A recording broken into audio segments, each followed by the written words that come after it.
scares you? Bats, spiders, the dark?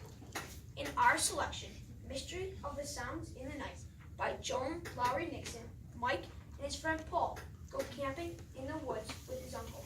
They find out it is not easy to be brave.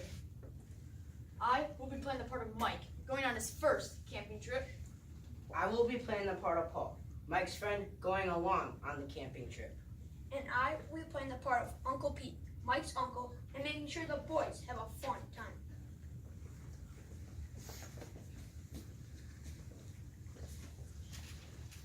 Here we are, Mike and Paul. This is where we'll camp for the night. It's a good thing we arrived before it grew any darker. This is neat, Uncle Pete. Just put your bedrolls in a spot that looks comfortable. I can't wait to go fishing tomorrow morning. I can't wait to eat dinner. Wait, when are we going to build the campfire? Right now, Mike, I'll bring some firewood while you two gather some dry twigs to help our fire get going. Isn't this great? And the best part is, we can stay up as late as we want to. There's not much to do after dark. I'll think you want to go to bed early. We could sit by the campfire and tell stories. I know an Indian story my grandfather once told me. It's so brave. Young warriors used to go up into the mountains to look for the great bear. I look forward to hearing that story, Paul.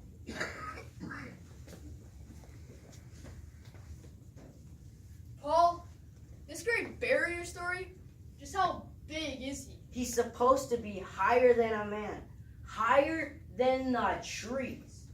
That's big, huh? It's sure quiet in the woods, isn't it? It's almost too quiet. I can't hear a thing. Except for something in the bushes next to you, Mike. What's something?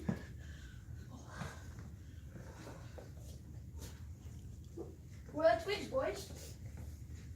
Uncle Pete, we thought we heard something in the bushes over there. Yeah, something making scratching noises. That doesn't surprise me. There are lots of animals in these woods. There we are. The fire's going nicely now. I will get the food out of the car. I'll help you carry it. Yeah, me too. Thanks. But there's not much to carry. You two stay here and make sure our campfire doesn't go out. I didn't think about animals being in the woods. Maybe they're small animals, Yeah, very small animals. itty bitty animals. Teeny tiny animals.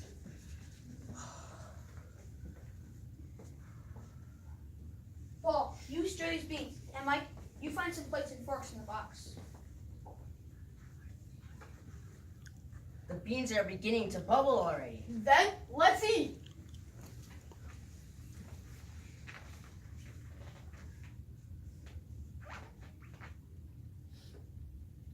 Paul, I'd like to hear a story about the Great Bear. My grandfather once told me about the great bear. The brave young men in the tribe used to go high up into the mountains to see him. How do they see him? A young man had to go up into the mountains by himself. He would then build a fire, pray to the spirits of the mountains, then he would wait. For the great bear?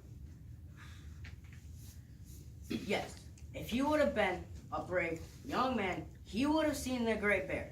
It would be higher than a man, higher than the trees. I don't think I'd like to see the great bear. I wouldn't either, especially when it's dark, the way it is now. I hope you boys aren't scared yourselves. If you're afraid, you won't have a good time. Who's afraid? We're not afraid of anything. Here's some flashlights. It's getting dark out. I should have thought about filling the canteen full of drinking water before it got any darker.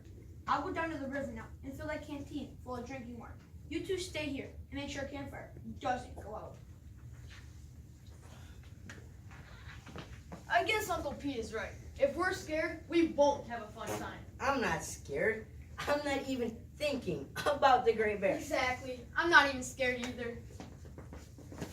I hope it's not the great bear. Oh, look at that. It's just a little raccoon. No one would be dumb enough to be scared of a little raccoon. Yeah, no one. Sure, that's Aw, it's just a rabbit. just a little kid would be afraid of a rabbit. Yeah, a scared little kid Ooh. Look out! Use the flashlight! It's got eyes! All owls have eyes. Oh, is that what that is? Very interesting. Only a baby would be afraid of an owl. Yeah, only a silly baby. What's that? Oh, it's just a mouse. See? No one would be afraid of a mouse. My mother would. Paul, we've been afraid of a lot of little animals that wouldn't hurt anybody. Yeah, that was pretty dumb of us, wasn't it?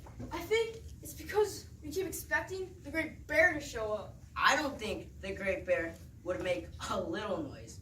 I think he'd make a huge noise. Did you hear those footsteps? What's the matter? Oh, nothing. You just startled us. That's all. It's time to go to sleep. We want to get up very early and catch fish for breakfast.